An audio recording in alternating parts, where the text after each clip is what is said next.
Aquí tienes la conversión al español mexicano, manteniendo el tono emotivo, inspirador y en un solo párrafo, fiel al estilo original y pensado para una audiencia amplia. Los echaron en una mañana gris, cuando el cielo parecía tan cansado como ellos, cuando el golpe en la puerta del casero sonó menos como una notificación y más como una sentencia final, y en ese instante Daniel entendió lo frágil que podía ser una vida construida con sueldos que apenas alcanzaban la renta y con una esperanza que siempre se posponía, pero nunca se cancelaba.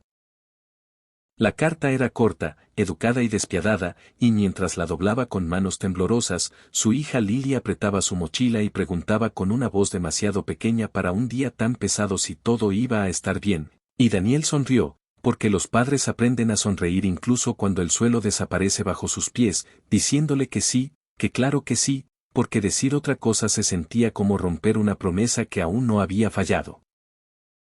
Habían llegado a Estados Unidos persiguiendo una idea de estabilidad que siempre parecía estar a solo un turno más de distancia, un sacrificio más, una noche más de cansancio intercambiada por la seguridad del mañana, pero la vida tiene su propio ritmo y no se detiene por el esfuerzo ni por la justicia, y así empacaron lo poco que podían cargar, dejando atrás un lugar que nunca fue del todo hogar, pero que al menos los protegía de la lluvia, saliendo a un mundo que de pronto se sentía enorme.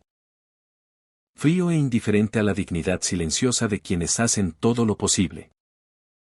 Durmieron en el coche la primera noche, luego la segunda, estacionados detrás de un supermercado cerrado donde las luces fluorescentes zumbaban como pensamientos inquietos, y Daniel le susurraba historias a Lily sobre exploradores y tesoros escondidos para que el asiento trasero se sintiera menos como un fracaso y más como una aventura, aunque cuando ella se quedaba dormida, él apoyaba la frente en el volante y dejaba que el peso del día le sacara lágrimas, no por debilidad, sino por un amor tan intenso que dolía. Al tercer día, con poca gasolina y aún menos opciones, siguieron una carretera que se alejaba de la ciudad, no porque tuvieran un plan, sino porque a veces sobrevivir se siente como moverse, y detenerse se siente como rendirse, y fue ahí, en lo profundo de las colinas donde la señal del celular desaparecía y el aire olía a tierra húmeda y pino, donde encontraron la cueva, medio escondida por la hiedra y el tiempo, un lugar que Daniel recordaba de caminatas de infancia cuando su propio padre la había señalado como algo misterioso y prohibido, y ahora, con el anochecer acercándose y Lily temblando de frío, el misterio importaba menos que el refugio, así que entraron, la cueva fresca y silenciosa, resonando con el sonido de su respiración, y mientras Daniel usaba la linterna casi sin batería de su teléfono para iluminar las paredes, notó algo que al principio parecía imposible. Racimos de hongos, creciendo en abundancia, sanos y fuertes, como un secreto que la tierra había guardado esperando el momento correcto. El hambre agudiza los sentidos, y el primer impulso de Daniel fue la cautela, luego la incredulidad, y después una chispa frágil de esperanza, y cuando reconoció la variedad, comestible, nutritiva, valiosa. Las piernas casi le fallaron, no por debilidad, sino por la repentina y abrumadora realización de que a veces la ayuda llega disfrazada de coincidencia, y a veces el mundo responde a la desesperación no con ruido, sino con provisión silenciosa. Esa noche comieron por primera vez en días, una comida sencilla cocinada en una pequeña fogata a la entrada de la cueva, y Lily se rió con la boca llena diciendo que sabía como si el bosque mismo quisiera que se quedaran, y Daniel también rió, sorprendido por ese sonido, porque hacía mucho que la alegría no llegaba sin avisar. Pasaron los días, luego las semanas, y la cueva se convirtió en algo más que un refugio. Se volvió un punto de inflexión, porque Daniel, antes lavaplatos y luego cargador de almacén, recordó los conocimientos de su abuela sobre la recolección, sobre respetar la tierra mientras se recibe de ella, y cosechó con cuidado, nunca más de lo necesario, secando y empacando los hongos, llevándolos al pueblo para venderlos en mercados locales donde la gente escuchaba su historia con curiosidad y empatía, donde chefs elogiaban la calidad y hacían preguntas, donde extraños se convertían en clientes y luego en amigos, y Lily estaba a su lado con orgullo, diciendo a quien quisiera escuchar que vivían cerca de la montaña y que los hongos crecían con paciencia y amor. Pero la verdadera transformación no llegó con el dinero, aunque el dinero llegó, despacio y honestamente.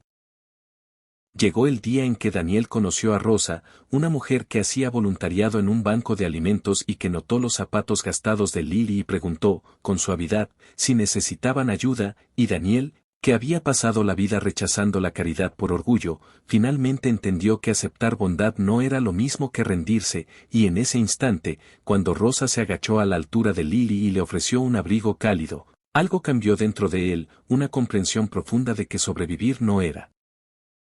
suficiente, de que la humanidad florece cuando las personas se miran y eligen la compasión sobre el juicio.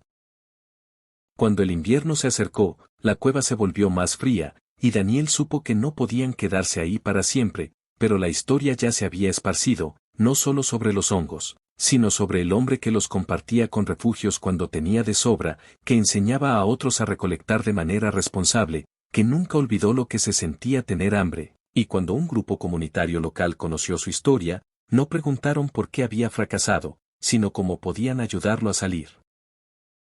adelante, ofreciéndoles vivienda temporal, apoyo legal y la oportunidad de iniciar una pequeña cooperativa para que otras personas sin trabajo pudieran ganar con dignidad. Y el día que se mudaron a un departamento sencillo con ventanas por donde entraba la luz del sol, Lily pegó la cara al vidrio y dijo que sentía como si la casa respirara con ellos.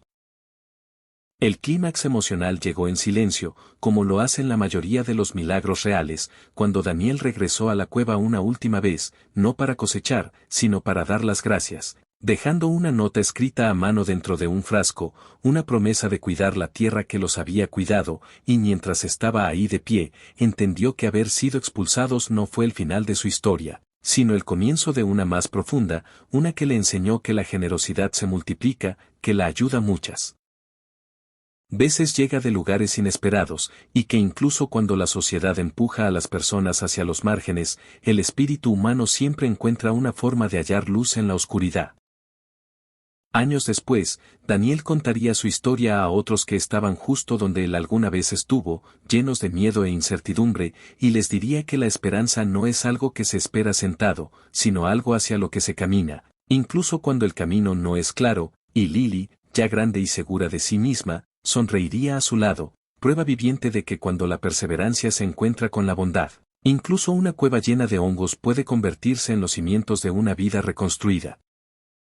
Recordándole a cualquiera que escuche que no importa que tan duro caigas, el mundo todavía guarda lugares de gracia, y que a veces solo hace falta un acto de compasión, dado o recibido, para cambiarlo todo.